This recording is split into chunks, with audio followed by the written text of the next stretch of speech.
The morning sun cast long shadows across the busy space terminal as Captain Jake Morrison walked through the corridors of the commercial starship Horizon Dawn.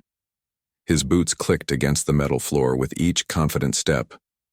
Jake had been flying passenger ships between Earth's colonies for 15 years. He knew his job well and took pride in running a smooth operation. Jake stopped at his captain's chair and picked up the passenger list for today's flight to the frontier colonies. His eyes moved down the names one by one. Most were familiar types: business travelers, families visiting relatives, workers heading to new jobs. Then one name caught his attention: Lieutenant Maya Washington, military personnel. He looked up and scanned the waiting area through the large windows. There she was. A young black woman in a crisp military uniform sat quietly in the corner, reading something on her tablet. Her posture was straight and professional. Her uniform bore the ADR insignia of the Space Force, and Jake could see several ribbons on her chest from where he stood. Jake felt his stomach tighten. He had his opinions about military people, especially young officers who thought they were better than everyone else. And seeing a black woman in uniform made him even more uncomfortable. He told himself it wasn't about race, but deep down, he knew better. Ryan Clark, his co-pilot for the past 3 years, walked up behind him. "Everything ready for departure, Captain?" Jake turned to Ryan with a frown. "We might have a problem." Ryan looked confused. "What kind of problem?" "The ship's running fine." Jake pointed toward Maya in the waiting area. "See that military officer over there? I don't like the look of this." Ryan followed Jake's gaze and saw Maya sitting peacefully. "She looks fine to me, Jake. Just another passenger." "Military types cause trouble," Jake said, his voice getting harder. "They think they own the place, and I've seen what happens when you get certain people on your ship. They complain about everything. They cause problems with other passengers." Ryan shifted uncomfortably. He had known Jake for years but had never heard him talk like this before. "Jake, she's just sitting there reading. She hasn't caused any trouble." "Not yet," Jake replied, "but I can tell. I've been doing this job long enough to spot trouble before it starts. I don't want complications on my ship." Ryan looked at Maya again. She seemed completely calm and professional. "What do you want to do?" Jake thought for a moment. "We need to find a reason to keep her off this flight. Tell her there's a problem, with her ticket or something." "Jake, I don't think that's a good idea. She's military. They have priority booking rights." "I'm the captain of this ship," Jake said firmly. "I decide who flies and who doesn't. I have the right to refuse any passenger if I think they might cause problems." Ryan wanted to argue, but he needed this job. Jake was his boss, and speaking up could cost him his career. "Okay, but what reason are we going to give?" "We'll think of something. Technical problems. Overbooking. Something official sounding." Jake straightened his uniform and walked toward the boarding gate where Maya sat. His heart beat faster as he approached her. He told himself he was doing the right thing, protecting his ship and his other passengers. Maya looked up as Jake approached. Her eyes were calm and intelligent. "Good morning, Captain. Beautiful ship you have here." "Thank you," Jake replied stiffly. "Are you Lieutenant Washington?" "Yes, sir. I'm ready to board whenever you are." Jake cleared his throat. "I'm afraid there's been a problem with your booking." Maya's eyebrows raised slightly. "What kind of problem?" "Technical. Issues with the reservation system. It looks like your ticket wasn't properly confirmed. We're going to have to put you on the next flight." Maya pulled out her tablet and showed Jake her confirmation. "Here's my booking reference and payment confirmation. Everything looks correct to me." Jake barely glanced at the screen. "I'm sorry, but our system shows differently. The next flight leaves in 3 days. We can transfer your ticket at no extra charge." 3 days. Maya's voice remained calm, but Jake could see concern in her eyes. "Captain, I have urgent military orders. I need to be at the frontier colonies within 48 hours. "I understand, but there's nothing I can do. Maybe you should have booked military transport." Maya stood up slowly, even though she was shorter. Then Jake, her presence seemed to fill the space around them. Captain, I tried to book military transport first. All military vessels are currently deployed. Civilian transport was specifically arranged for my mission through official channels. Other passengers in the waiting area began to notice the conversation. An elderly man named Frank Peters looked up from his book. A young couple, Lisa and Carl Johnson, stopped their quiet conversation to listen. "Look, Lieutenant," Jake said, his voice getting louder. "I'm the captain of this ship. I make the decisions about who flies and who doesn't. I've decided there isn't room for you on this flight." Maya's jaw tightened slightly, but her voice stayed professional. "Captain, with respect, this appears to be discrimination. My ticket is valid, I have military priority, and there's no legitimate reason to deny me passage." "Don't play that card with me," Jake snapped. "This has nothing to do with discrimination. This is about ship operations and passenger safety. How exactly does my presence threaten passenger safety?" Jake struggled for an answer. "Military personnel can create tensions with civilian passengers. It's better to keep things simple." "Frank." Peters stood up from his seat and walked over. "Excuse me, Captain, I couldn't help but overhear. This young lady seems perfectly professional to me." Jake turned to Frank with irritation. "Sir, this is between me and the lieutenant. Please return to your seat." "I've been flying these routes for 20 years, Frank continued calmly. "I've never seen a military officer cause problems. Usually they're the most well-behaved passengers." Maya looked at Frank with gratitude but turned back to Jake. "Captain, I'm going to ask you one more time. Will you honor my confirmed booking and allow me to board?" Jake crossed his arms. "No. You'll have to wait for the next flight." Maya pulled out her military communicator. "Then I need to report this situation to my commanding officer." "Go ahead," Jake said with false confidence. "Call whoever you want. Your family connections won't help you here." Maya looked at Jake with something that might have been pity. She pressed a button on her communicator and waited. When someone answered, she spoke in clear, measured tones. "Control, this is Lieutenant Washington. I'm reporting a transportation delay due to civilian contractor refusal to honor confirmed military booking." "Yes, sir. Discrimination appears to be the cause. I'll need alternative transport arrangements immediately." Jake watched Maya make her call, still convinced he had made the right decision. He had no idea that in a few minutes his whole world was about to change. Maya finished her call and put away her communicator. She looked at Jake with steady eyes that showed no anger, only disappointment. "Captain Morrison, I've reported this situation to my superiors.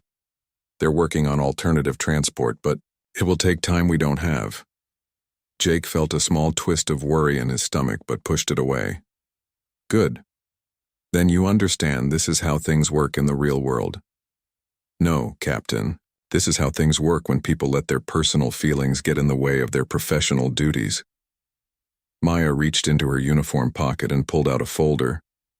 "Let me show you something." She opened the folder and handed Jake an official document.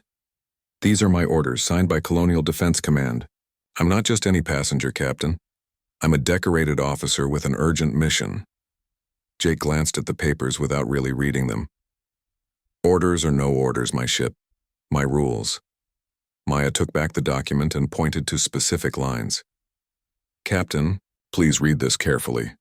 I'm assigned to investigate a research station that stopped communicating with Colonial Command 3 days ago. The station houses critical defense technology. Every hour of delay could mean lives lost." Frank Peters stepped closer, his teacher instincts telling him to pay attention to what Maya was saying. Lisa and Carl Johnson also moved within hearing distance along with several other passengers. "What kind of research station?" Frank asked quietly. Maya looked at Frank, then back at Jake. "I can't discuss classified details, but I can tell you that my mission was considered urgent enough to pull me from my current assignment and put me on the first available transport. That transport was supposed to be this ship." Jake felt more people watching him now. The terminal had been busy before, but now passengers were actively listening to their conversation. He didn't like being the center of attention, especially when he was starting to doubt his decision. "Look," Jake said, lowering his voice. "Military transport exists for military personnel. Why didn't you use that? Maya's patience seemed endless, but Jake could see the concern in her eyes growing stronger. Captain, all military vessels in this sector are currently deployed responding to threats along the frontier. The situation is serious enough that civilian contractors like yourself have been asked to assist with military transport when needed. Ryan Clark had been standing nearby, listening to everything. He walked over to Jake and spoke quietly. Jake, maybe we should reconsider this. Her orders look official. Jake turned on his co-pilot with anger. Ryan, whose side are you on here? I'm on the side of doing our job correctly, Ryan replied. We're contracted with the military. We take their money. We should honor their bookings. We take civilian money too, Jake shot back. And civilians don't like complications on their flights. Carl Johnson, the young man traveling with his wife, spoke up. Excuse me, Captain. We're civilians and we don't have any problem with the lieutenant flying with us. Lisa nodded in agreement. She seems very professional. More professional than some people, actually. Jake felt his face getting red. This is not a democracy. I don't take votes from passengers about who flies on my ship. Maya pulled out another document. Captain, this is a letter from your company's main office. It confirms that your ship has been temporarily assigned to assist with military transport during the current frontier crisis. You signed an agreement to follow military priority protocols. Jake grabbed the letter and read it quickly. His company had indeed signed agreements with the military. The contracts were worth a lot of money, but Jake had never expected to actually deal with military passengers personally. This doesn't change anything, Jake said, but his voice sounded less certain than before. I still have the right to refuse passengers I think might cause problems. Based on what evidence, Maya asked. I've been nothing but polite and professional. I've shown you my valid ticket, my official orders, and the contract your company signed. What exactly makes you think I'll cause problems? Jake couldn't answer that question honestly without admitting his real reasons. He looked around at the growing crowd of passengers and terminal staff who were now watching the situation unfold. Frank Peters stepped forward again. Captain, I've been a teacher for 40 years. I've taught military history and worked with many former service members. This young lady is clearly well-trained and professional. I think you're making a mistake. With respect, sir, you don't know what you're talking about, Jake replied. Frank smiled sadly. Actually, Captain, I think I know more than you might expect. Lieutenant Washington's uniform bears several commendations. Those ribbons on her chest aren't given out for paperwork. She's seen combat. Maya looked surprised that Frank had recognized her decorations. Thank you, sir, but my service record shouldn't be relevant here. The only thing that should matter is that I have a valid ticket and urgent orders. Jake felt trapped. More passengers were gathering, and he could see terminal security watching from a distance. His simple plan to quietly refuse one passenger had turned into a public scene. Let me make this clear, Jake said loudly, trying to regain control. I am the captain of the Horizon Dawn. I have 15 years of experience flying these routes. I know what's best for my ship and my passengers. This passenger will not be flying with us today. Maya nodded slowly. I understand your position, Captain, but I want you to understand mine. My father would be very disappointed to learn that military personnel are being treated this way by civilian contractors who work with the Space Force. Jake laughed harshly. Your father? Let me guess. He's some desk officer who thinks his rank means something out here in civilian space? Maya's expression didn't change, but something cold flickered in her eyes. My father believes that all people deserve to be treated with respect, regardless of their race or background. He also believes that professional duties should come before personal prejudices. Well, your father isn't here and he doesn't run my ship, Jake replied. Frank Peters shook his head sadly. Captain, I really think you should reconsider. Sometimes, it's better to admit a mistake before it becomes something bigger. Jake turned to face the crowd of passengers. Everyone needs to return to their seats. We'll be boarding soon, and I don't want any more delays. But Maya wasn't finished. She pulled out her communicator again. Control. This is Lieutenant Washington, with an update. The situation has not improved. Captain Morrison is refusing to honor the military transport agreement. I need to speak with someone at command level about this contractor. As Maya waited for a response, Jake felt the first real stab of fear. What if her father really was someone important? What if this complaint went higher up the chain than he expected? But it was too late to back down now. Too many people had heard him refuse her. His pride wouldn't let him change his mind, even as a small voice in his head warned him that he might be making the biggest mistake of his career. Maya waited calmly as her communicator crackled to life. The voice on the other end was crisp and professional. Lieutenant Washington, this is Command Control. What's your current status? Sir, I'm still at the terminal. Captain Morrison continues. To refuse transport despite valid military orders and confirmed booking. The situation has escalated. Jake listened to Maya's conversation, trying to look unconcerned. But inside, his confidence was starting to crack. The way Maya spoke to her superiors showed real military training.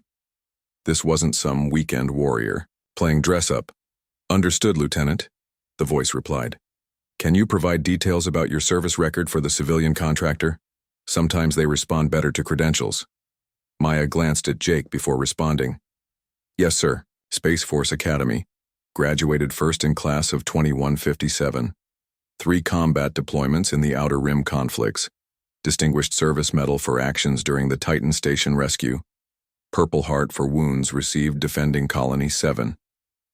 Currently, assigned to Special Operations Command under Colonel Martinez. The passengers around them fell silent. Even Jake felt his mouth go dry. The Titan Station rescue had been all over the news 2 years ago. Alien raiders had attacked the mining station, and a small team of Space Force officers had held them off for 3 days until reinforcements arrived. Jake remembered watching those news reports. Frank Peters stepped closer to Maya. Lieutenant, did you say Titan Station? Yes, sir. Frank's eyes widened with recognition. I remember that battle. The news said 5 officers held off over 200 alien raiders. They saved 3,000 civilians. Maya nodded quietly. We did our job. Sir? Jake felt sweat forming on his forehead. If Maya had really been at Titan Station, she was a genuine war hero. The kind of person who got medals and parades. The kind of person whose father might actually be important. Ryan Clark pulled Jake aside. Jake, did you hear what she just said? Titan Station? That was huge news. These people don't mess around. So, what? Jake whispered back, but his voice lacked conviction. War hero or not, I'm still the captain of this ship. Jake, think about this. Our company has contracts worth millions with the military. If we mess this up, Jake wanted to listen to Ryan, but his pride wouldn't let him back down. Too many people were watching. If he gave in now, he'd look weak and foolish. Maya finished her call and turned back to Jake. Captain, Command is sending someone to discuss this situation with you personally. They should arrive within the hour. Fine, Jake said, trying to sound tough. I'll explain the situation to whoever they send. Frank Peters walked over to Maya. Lieutenant, I want to apologize for what's happening here. This isn't how Americans should treat our service members. Thank you, sir. But you don't need to. Apologize for someone else's actions. Frank looked thoughtful. Lieutenant, I taught military history for 40 years before I retired. I've studied the great military families of our time. The name Washington, it's not common in military circles these days. Maya looked at Frank with new interest. No, sir, it's not. Your father, is he also in the service? Jake listened carefully to this conversation. Maybe he'd finally learn something useful about Maya's background. Yes, sir. My father is Admiral Marcus Washington. Frank's face went completely white. He staggered backward like he'd been hit. Admiral Marcus Washington? The Admiral Washington? You know my father? Frank sat down heavily in the nearest chair. Know him? Lieutenant, your father is one of the greatest military leaders in human history, the hero of the Cygnus campaign, the architect of our colonial defense systems, the man who saved Earth during the First Contact War. The terminal fell dead silent. Even the background noise of other conversations stopped. Every passenger within hearing distance turned to stare at Maya. Jake felt his legs go weak. Admiral Marcus Washington wasn't just some officer. He was a legend. The kind of man who had buildings named after him. The kind of man who advised presidents and made decisions that affected entire star systems. Lisa Johnson whispered to her husband, "Oh my God, Carl. Admiral Washington's daughter." Carl nodded, looking stunned. The guy who basically saved humanity when the aliens first attacked. Maya remained calm, but Jake could see she was uncomfortable with the attention. My father is a dedicated officer who served his country well, but that's not why I should be allowed on this ship. I should be allowed on because I have a valid ticket and urgent orders. Frank looked up at Jake with something close to horror. "Captain Morrison, do you understand what you've done? You've refused transport to Admiral Washington's daughter." Jake's mouth felt like sand. Admiral Washington was famous throughout human space. Every school child learned about his victories. Every military officer studied his strategies. And Jake had just spent the last hour insulting his daughter. Ryan grabbed Jake's arm. "Jake, we need to fix this right now. Admiral Washington could destroy our company with one phone call." But Jake's pride was still stronger than his fear. "So what if her father is some big shot admiral? That doesn't change the facts. The captain and I still make the decisions." Maya shook her head sadly. "Captain, you still don't understand. This isn't about my father's rank or reputation. This is about treating people fairly and doing your job professionally. My father didn't teach me to expect special treatment because of his position. He taught me to expect basic human decency." Frank stood up slowly. "Lieutenant, your father once gave a speech at my school. He said that our strength as a species comes from working together, regardless of our differences. He said that prejudice and hatred were luxuries we couldn't afford if we wanted to survive among the stars." That sounds like something he would say. Jake looked around at all the faces staring at him. Every passenger in the area now knew he had refused transport to the daughter of Admiral Marcus Washington. The story would spread throughout the ship and beyond. His name would be connected to this incident forever. But instead of backing down, Jake became angry. "I don't care if her father is the president of Earth. I don't care if he's the greatest hero who ever lived. She's not getting on my ship." Maya's communicator buzzed with an incoming message.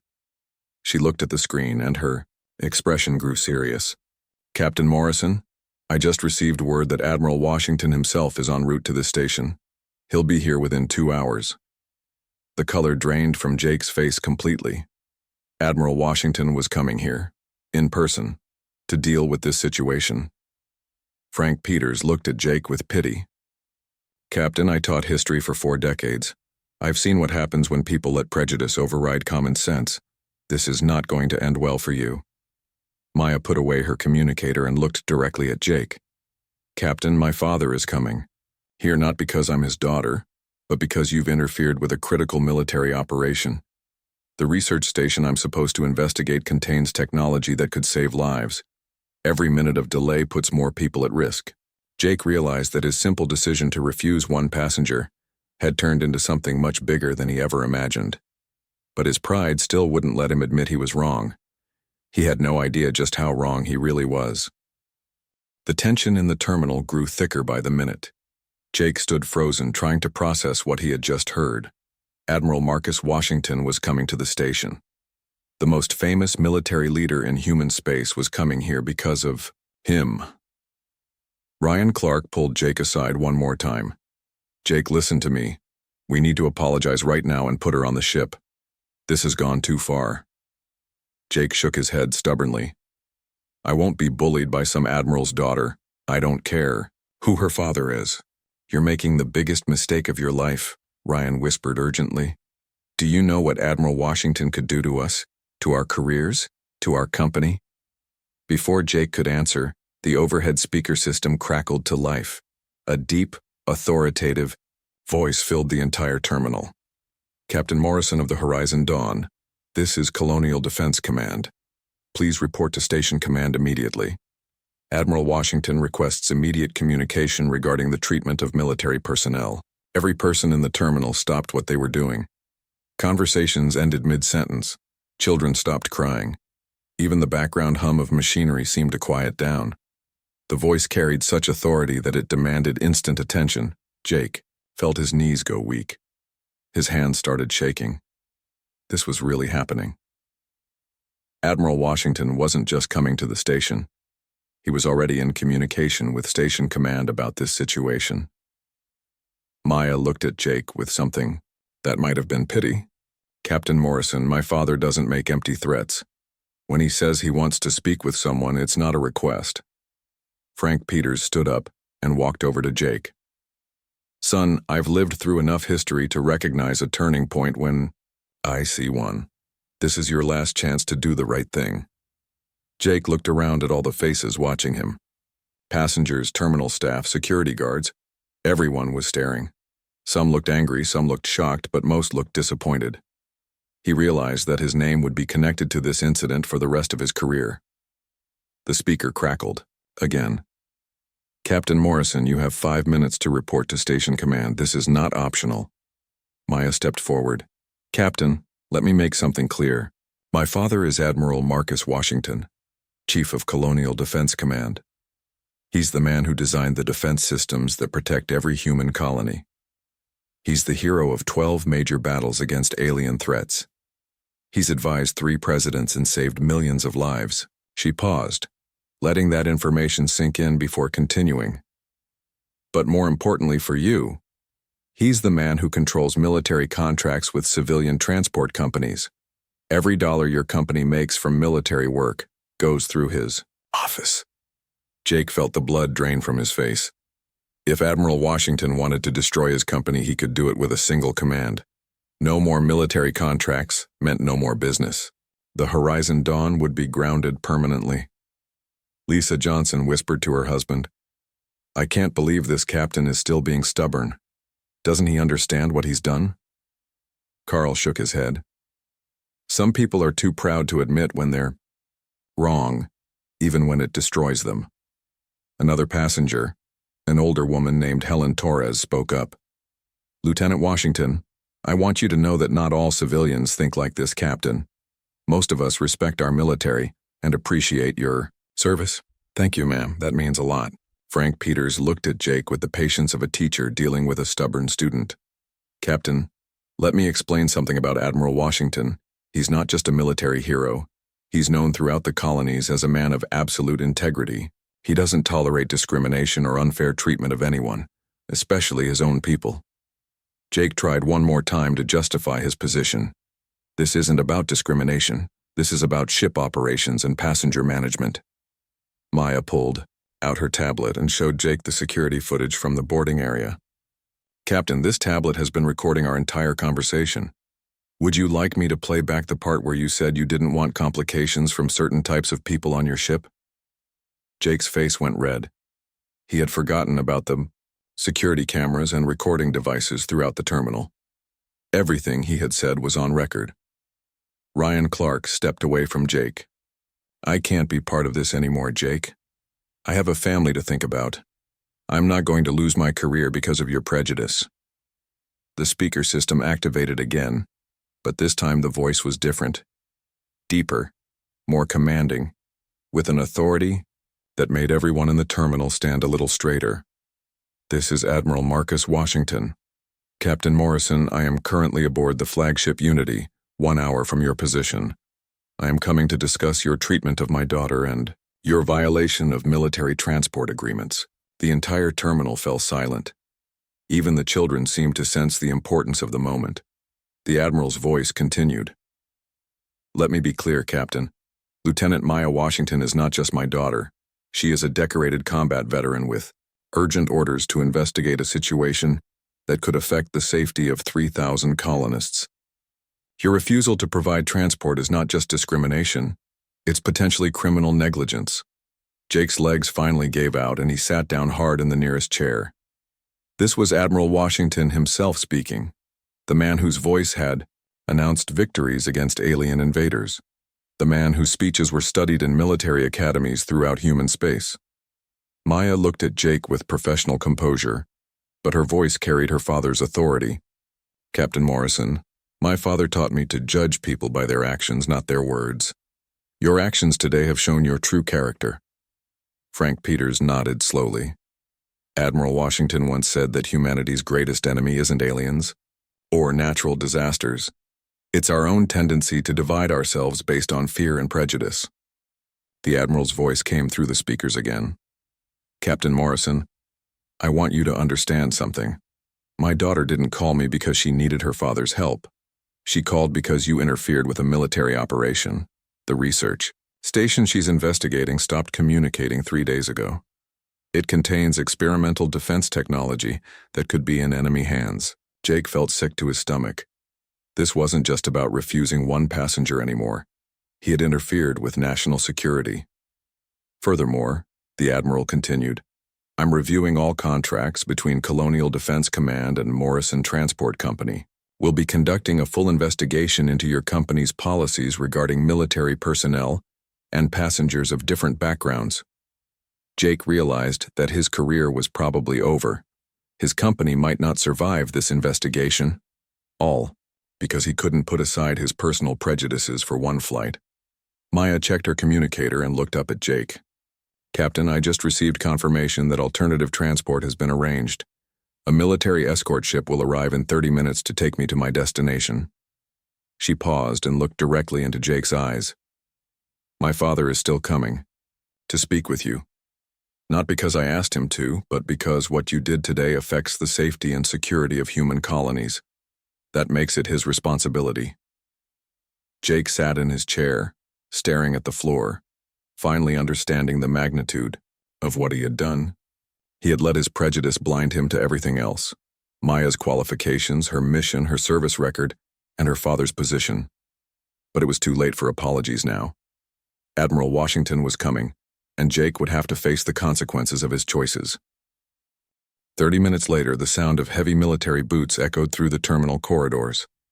Commander Patricia Lopez appeared at the entrance, flanked by 2 military police officers. Her uniform was crisp, and her expression was all business. She had been sent directly from Admiral Washington's flagship to handle the situation. Jake watched nervously as Commander Lopez approached. Her eyes swept the terminal, taking in every detail.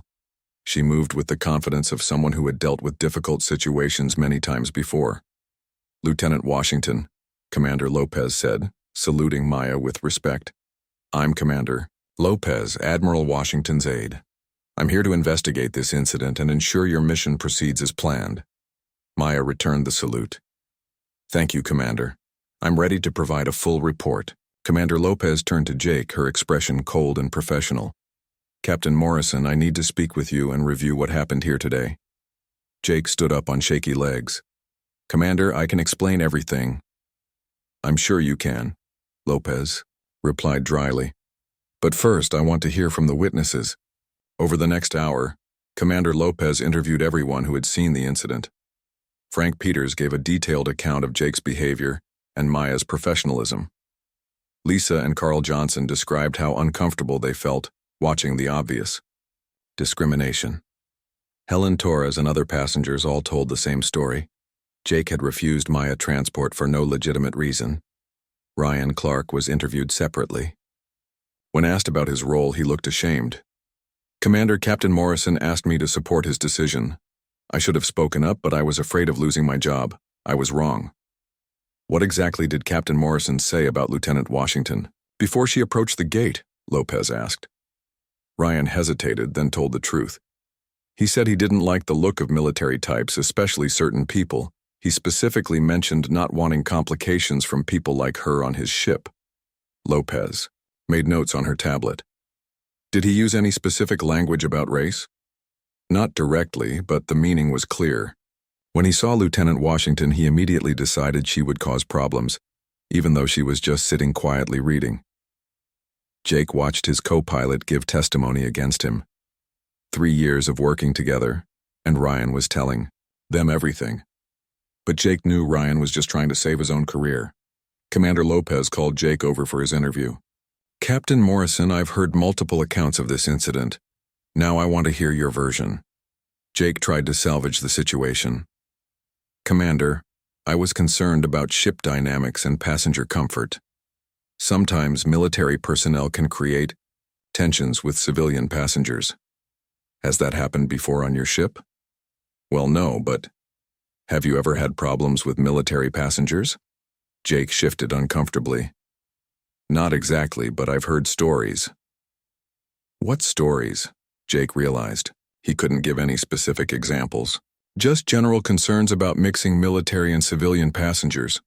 Lopez looked at her notes.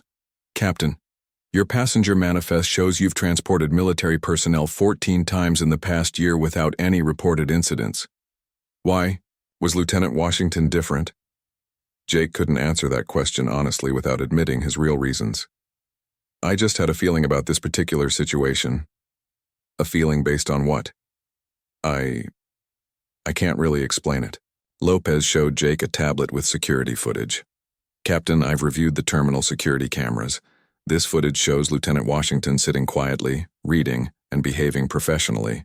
It shows you pointing at her and having an animated discussion with your co-pilot before approaching her. Can you explain what you were discussing? Jake watched himself on the screen, gesturing toward Maya and talking to Ryan. The footage made his prejudice obvious to anyone watching. We were discussing passenger arrangements. The audio pickup shows you saying you didn't want complications from certain types of people. What did you mean by that? Jake felt trapped. Every question Lopez asked made his position worse.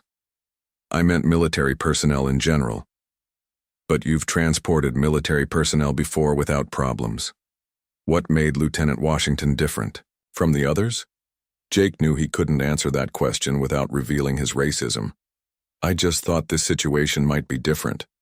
Lopez closed her tablet. Captain Morrison, I've investigated discrimination cases before. I know the signs.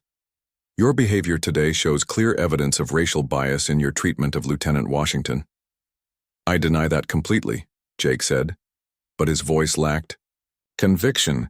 The evidence disagrees with you. Lopez turned to Maya. Lieutenant, I want to apologize on behalf of the military for this treatment. This is not acceptable behavior from any of our civilian contractors. Maya nodded. Thank you, Commander. I appreciate the professional response. Lopez looked back at Jake. Captain Morrison, your civilian contractor license is being suspended pending a full investigation. The Horizon Dawn is grounded until a replacement captain can be found. Jake felt his world collapsing. You can't do that. I have passengers waiting to travel. I have schedules to keep. Those passengers will be accommodated on other flights. Your company will bear the cost of rebooking them. Lopez made more notes on her tablet. Additionally, all contracts between your company and Colonial Defense Command are under review. Ryan stepped forward. Commander, what about the crew? We have families to support. Lopez looked at Ryan with some sympathy. Your cooperation in this investigation will be noted in your file. However, you'll need to find employment with another company. We can't work with Morrison Transport while this investigation is ongoing.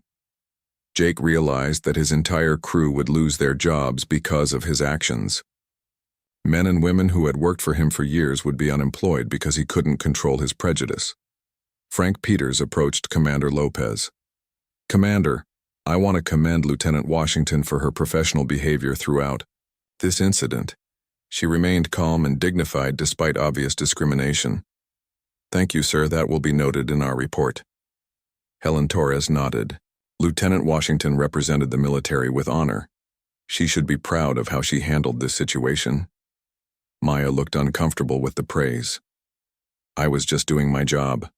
Military personnel are trained to handle difficult situations professionally. Commander Lopez checked her communicator. Lieutenant, your transport will arrive in 15 minutes. The military escort ship Defender is being diverted to take you to Research Station Alpha 7. Thank you, Commander. At least the mission can proceed. Lopez turned back to Jake. Captain Morrison, Admiral Washington will arrive in 45 minutes. He wants to speak with you personally about this incident and its impact on military operations. Jake felt sick. Meeting Admiral Washington had been bad enough when it was just about discrimination. Now he would have to face the man whose daughter he had insulted and whose military operation he had disrupted. What should I tell him? Jake asked weakly. The truth. Lopez replied coldly. Tell him exactly why you refused transport to a decorated military officer with urgent orders. Tell him about your feelings and your concerns about certain types of people. Jake sat down heavily, finally understanding that there was no way out of this situation.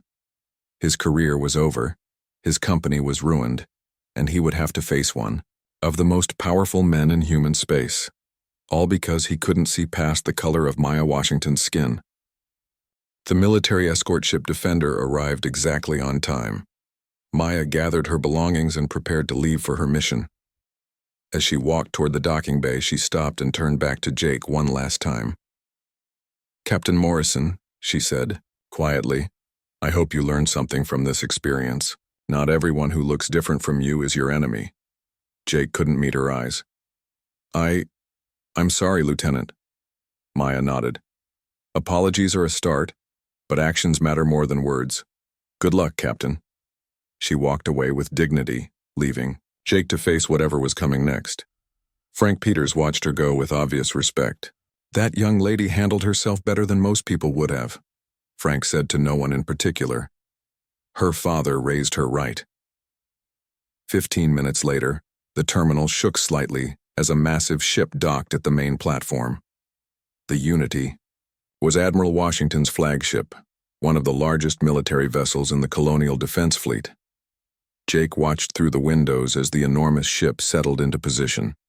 Admiral Marcus Washington walked through the terminal entrance flanked by his security detail. He was exactly what Jake had expected and nothing like he had imagined. The Admiral was tall and commanding, but his presence came from quiet authority rather than intimidation. His uniform was perfectly pressed, his bearing was straight, and his eyes were sharp and intelligent. Every person in the terminal stopped what they were doing. Military personnel snapped to attention. Civilians stood respectfully. Even the children seemed to sense they were in the presence of someone important. Admiral Washington looked around the terminal, taking in every detail. His eyes found Jake, immediately, and Jake felt like he was being examined by someone who could see right through him. Commander Lopez approached the Admiral and saluted. Sir, the investigation is complete. All witness statements have been taken and evidence has been reviewed. Thank you, Commander. I'll review your report shortly. Admiral Washington's voice was calm but carried absolute authority. First, I want to speak with Captain Morrison. Jake's legs felt weak as the Admiral approached him. Up close, Admiral. Washington was even more impressive. His face showed the wisdom of someone who had made life-and-death decisions for thousands of people. His eyes held the sadness of someone who had seen too much war, but also the strength of someone who never gave up. Captain Morrison, Admiral Washington said, extending his hand. I'm Admiral Washington. Jake shook the Admiral's hand, surprised by the firm but not aggressive grip. Admiral, sir, I don't know what to say. Then listen, the Admiral replied, simply. He gestured toward a quiet corner of the terminal. Let's talk. They walked away from the crowd with the Admiral's security detail maintaining a respectful distance.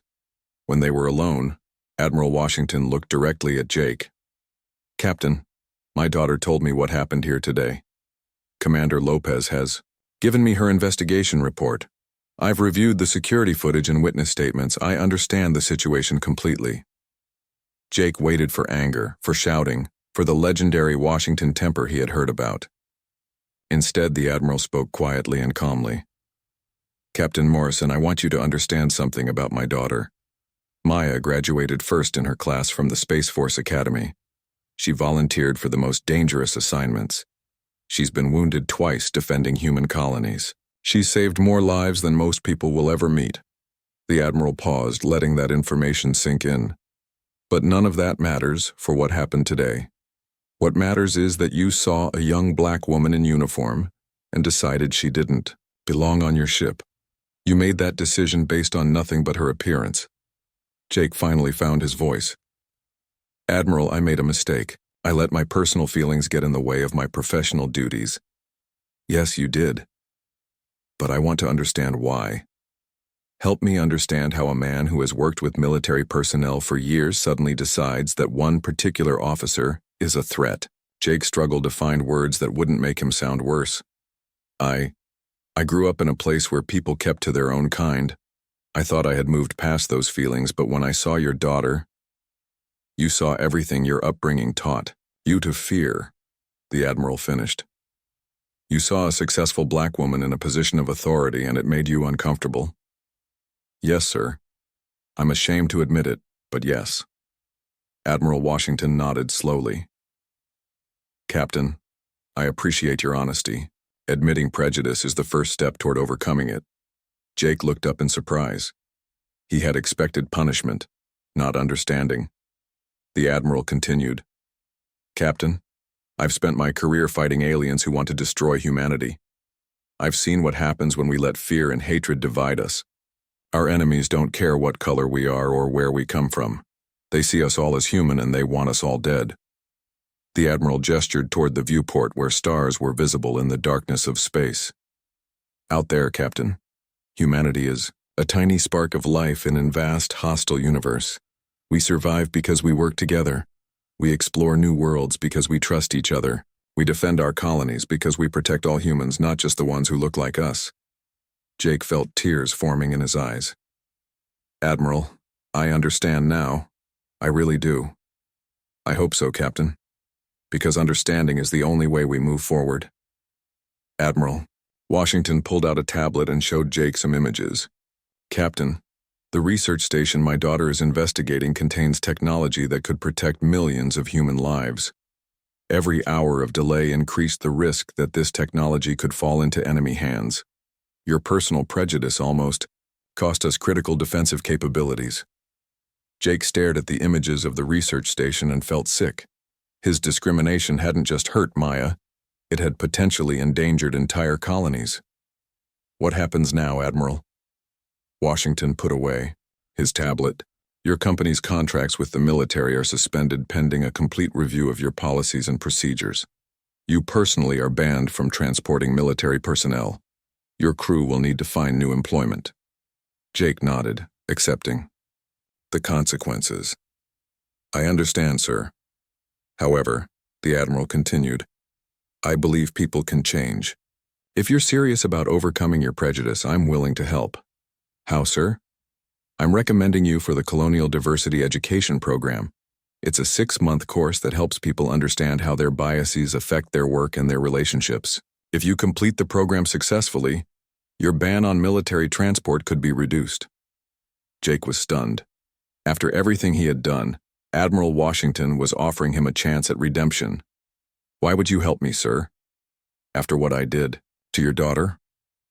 Admiral Washington smiled for the first time since arriving. Because my daughter asked me to. Maya told me she believes you can learn from this experience. She said everyone deserves a chance to become better than they were. Frank Peters, who had been watching from a distance, approached them. Admiral Washington, it's an honor to meet you, sir.